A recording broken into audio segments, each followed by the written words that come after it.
Maria Rayson. Hey! Hey!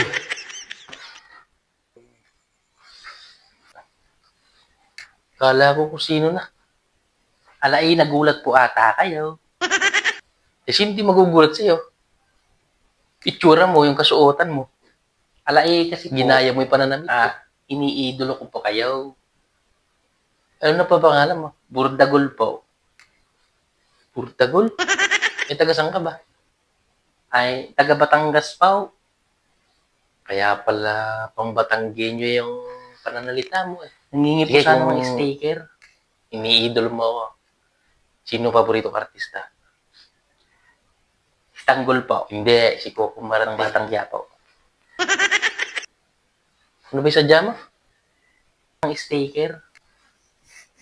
Sticker? Ala pa kasi yung sticker. Nagpagawa pa lang ako eh. Aww. Pero may bibigyan na lang ako pa premyo sa'yo.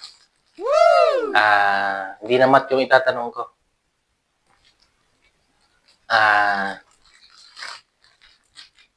Ano ang pinagkaiba ng Manila Bay sa Manila Bus? Alay, ang Manila Bay, lugar yawn. Ang Manila Bus, walang pantay. O sige, pwede ka nang lumabas. Anak ka ng pu.